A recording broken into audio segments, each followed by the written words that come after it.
تصور وکړه چې ته فضا ته روان یې، خو په دې هم پوهېږي چې بیرته به ژوندی راونه ګرځي. شوروي ساینسدان ولادیمیر پوه و چې دا یو وروستی سفر و. دا د فضا یوه تر ټولو زړه خوږه خو له حوصلې ډکه کیسه ده. یو داسې انسان چې پوهېده فضا به یې وژني، خو بیا هم روان شو. ولې او څه وشول؟ د 20مې پېړۍ د فضا د سیالۍ یو له تر ټولو دردناکې او عجیبې پیښې د شوروي اتحاد د یو فضانورد ولادیمیر کوماروف سره وشوه.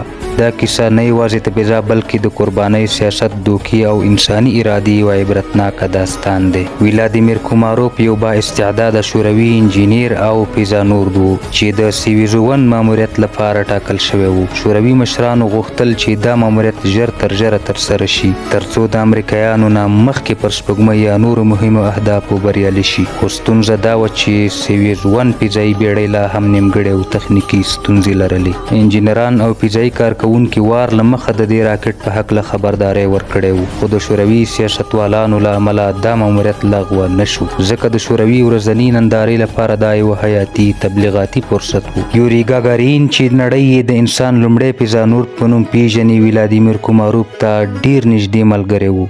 کله چې دا ماموریت اعلان شو، ګاګارین هڅه وکړه چې دا بندي کړي او حتی ځان یې دې ماموریت ته وړاندې کړ، که څه هم پوهېده چې دا یوه ځان وژنه ده. خو حکومت غوښتل کوماروف واستوي، ځکه هغه 2 ماشومان درلودل او د سیاسي لحاظه یې قرباني کول اسانه و. ګاګارین د خپلو مقاماتو سره جګړه وکړه ترڅو ملګری وژغوري، خو ناکام شو. مرګ ته تللی ماموریت. په 19شپېتم کال کې د اپریل په 23مه کوماروف د سویز 1 په بیړۍ کې فضا ته پورته شو. خو ستونزې له پیل سره پیل شوې. لومړنی لمبر سولر پینل خلاص نشو، نو برېښنا کمه شوه، راډیو او نښلونې خرابې شوې، اتومات سیستمونو کار نه کاوه، بیړۍ په چرخش کې ګیره شوه. کوماروف نشو کولی خپل کنټرول پرې ولګوي. هغه په خلاص مایک کې وویل، زه پوهېږم چې زه به ژوندی پاتې نشم. خو تر ټولو دردناک شی دا و کله چې هغه ته وویل شول چې د راکټ راښکته کېدو لپاره چمتو شه. کوماروف پوه شو چې فراشوټ چتر سیستم هم کار نه کوي. راکټ باید له لوړوالي نه راوغورځي، خو هیڅ یو فراشوټ خلاص نشو. وروستۍ چیغه د اور وژونکي سقوط. ولادیمیر کوماروف ژوندی د ځمکې پر لور راوغورځېد. د راکټ تودوخه دومره زیاته شوه چې کله هغه پر ځمکه ولګېد، یوازې خړسترګي فلزي شیان پاتې شول. د بدن هیڅ برخه یې نه پیژندل کېده. شاهدانو ویل چیغه یې تر وروستۍ شېبې د راډیو له لارې اورېدل کېده.